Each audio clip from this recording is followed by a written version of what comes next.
listening to the nyMusikk podcast. And what you just heard was a short excerpt from Christina Kubisch's work Strømsanger, performed by Trondheim Voices. I'm Jennifer Torrence, and I'm a curator at nyMusikk. And I'm joined by Bjørnar Habbestad, who is the artistic leader at nyMusikk.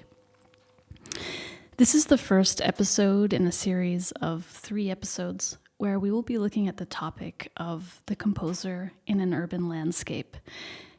We will be looking at 3 specific artists that we will be presenting in our fall program, and they are Christina Kubisch, Luigi Russolo, and Martin Hishtikvam. And we will be looking at how each of them in their own way takes the soundscape of urban environments as a material or a strategy for making new compositions. The first artist is the German pioneer Christina Kubisch, whose work Strømsanger we will be presenting in partnership with the Ultima festival in Oslo on the 21st of September. Kubisch is one of the founders of what we now consider sound art. She was working in the 1970s across art forms. She comes from visual art, but she's also a flutist and a composer, and she's fascinated with electromagnetic fields. And all of this combines into a hybrid art form that, in its own particular way, is engaging with urban environments. Bjørnar, you are a person who has been engaging with and encountering Christina's work for a number of years, as a curator in particular. Can you tell us a little bit about her and her background and what makes her work so important? I think Christina is a really interesting artist in that she belongs to a generation that in many ways defined their own framework for what they wanted to do. I mean, her background is not so dissimilar to that of you and me. She's educated in a conservatory context. She worked with as a flute player with the great names of the time. But she needed to go elsewhere to develop the kinds of expressions that she wanted. She mentions engineering as being very important to her, and this combination of technology and composition, I think, is very at the core of how she's working. But her artistic output, I find, is really not so much either about music or technology. I find it really compelling and direct, and it's interesting because you see this in her installation work, but you also see it in her really early performance pieces as a flute player. Right, there was the very early piece of hers, Emergency Solos, which was performed in Oslo some years ago by Alessandra Rombola. Can you tell us a little bit about why this piece is so important? So the Emergency Solos is a collection of performance pieces for a female flute player. Christina used to perform them herself. They're written for her. And I see them as both a kind of feminist critique and also a musical critique, a compositional critique, which is very direct and poignant. She plays the flute with boxing gloves, which obviously severely reduces the kinds of actions that you can perform on the flute. She plays the flute with thimbles, is that what it's called? The small thimbles. Metal things. So it transforms the instrument into a percussive instrument.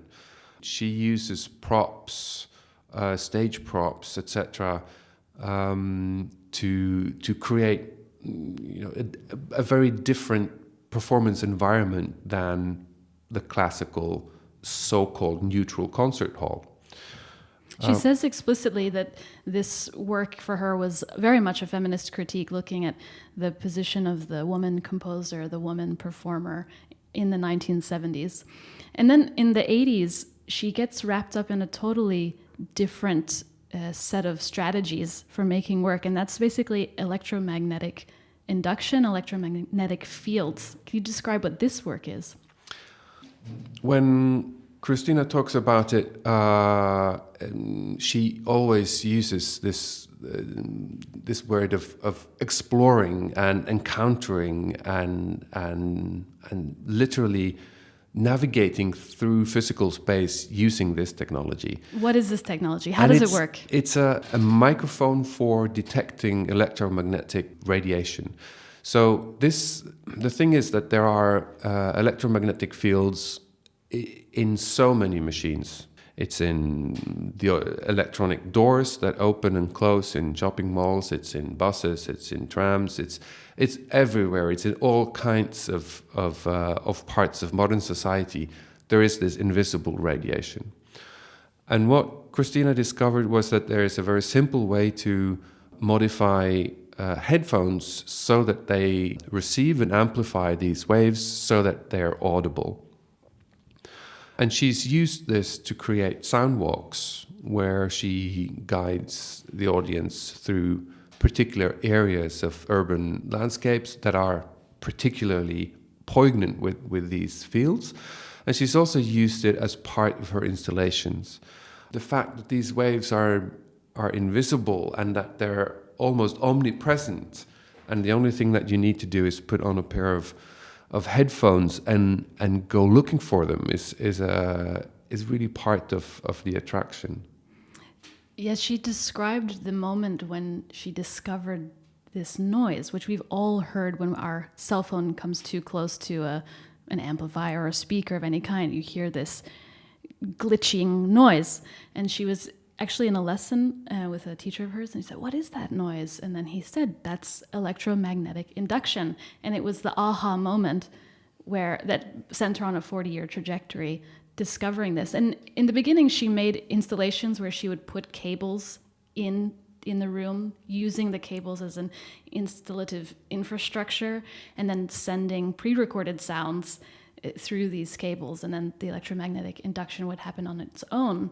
And then in the early 2000s, she was installing a work, and there was so much unplanned electromagnetic activity that she then took a turn, which is this electrical walk series. We had one in Oslo in 2019, which is, like you say, a process for the listener to discover, like her, these electromagnetic spots and moments, and then to be a composer themselves, to mix and move away or towards those sounds.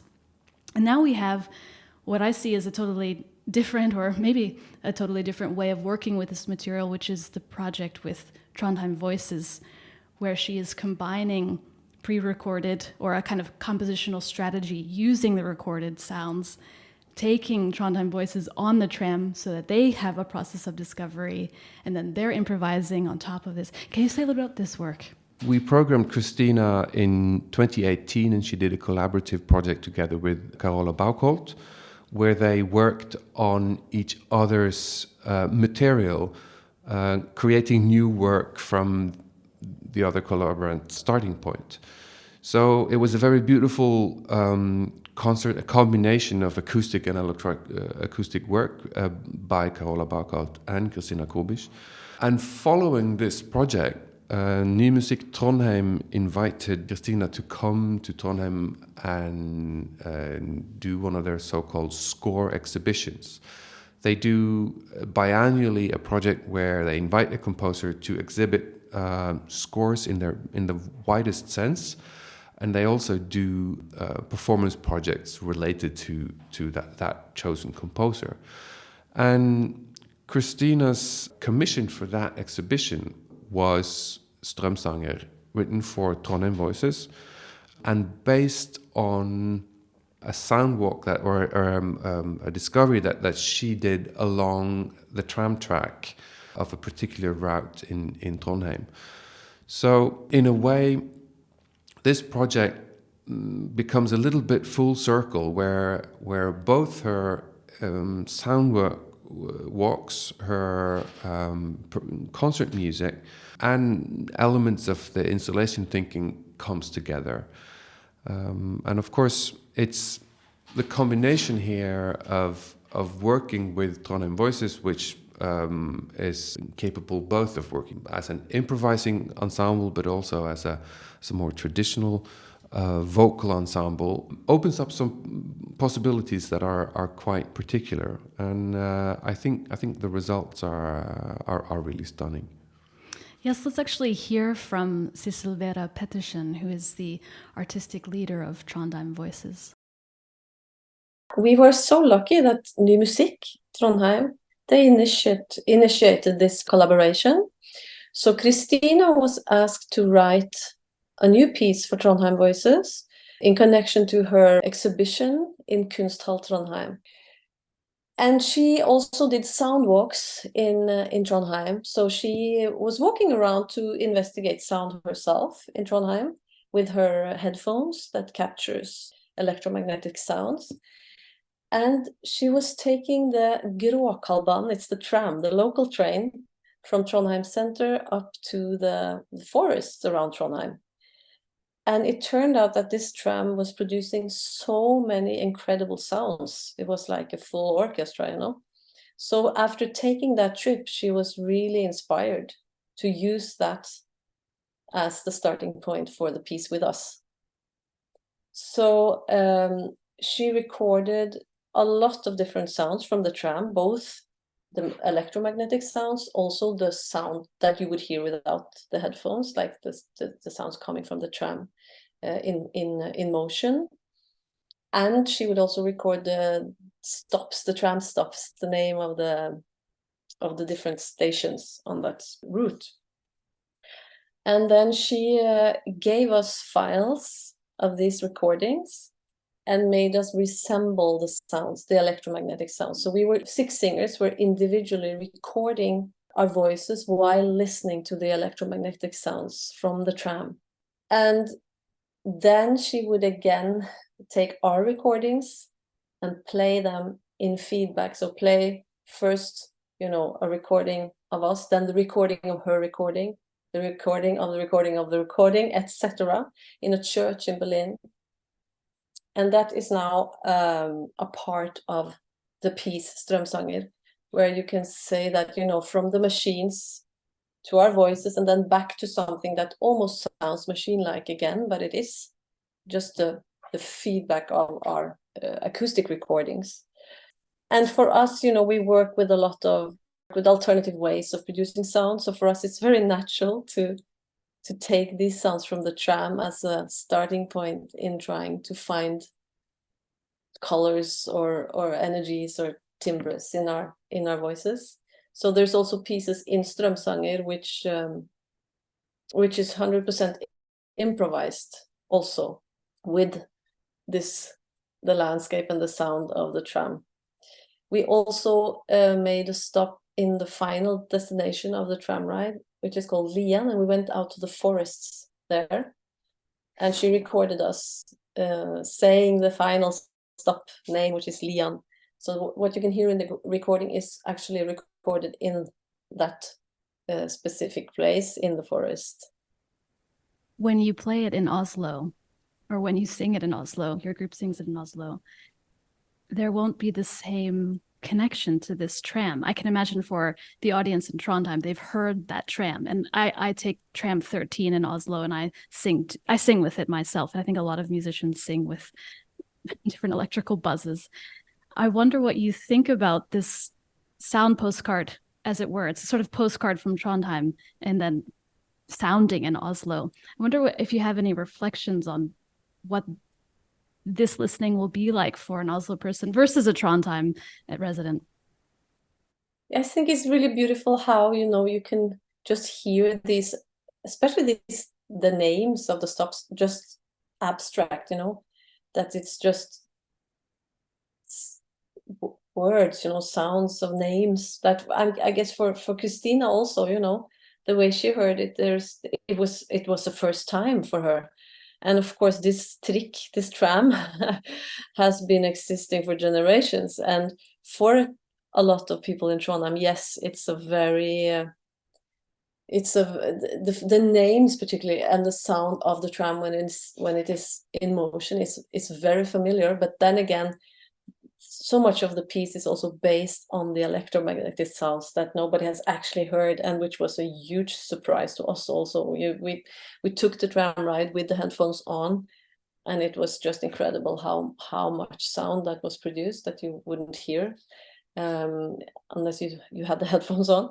So I think, you know, it's definitely very linked to Trondheim for Trondheim people, but I like the idea of also hearing it just as, as something pure, something like just as a sound that I would love to hear it myself if I could, hear it without those references also.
Vestmarka, Hospitalskirke, Herlovsanlegget, Belvedere, Skansen, Belvedere, Vestmarka, Herlovsanløyva, Søndre Hospitalskirke,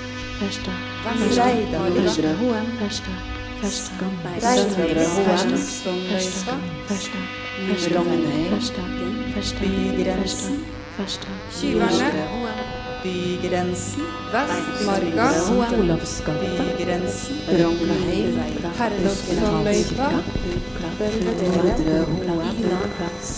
Belvedere, Skyvarne, Vestmarka, Breida, Herlovsanløyva, Breida, Rognes, Skyvarne, Bygrensen, Olavsgata, Søndre Hospitalsanlegget, Rognes, Nyveibaskagen, Skyvarne, Belvedere, Belvedere, Herlovsanløyva, Hospitalskirke, Breidablikk, Breidablikk, Rognes, Vestmarka, Olavsgata, Søndre Herlovsanløyva, Hospitalskirke, Bygrensen, Skyvarne, Søndre Bygrensen, Vestmarka, Olavsgata, Herlovsanløyva,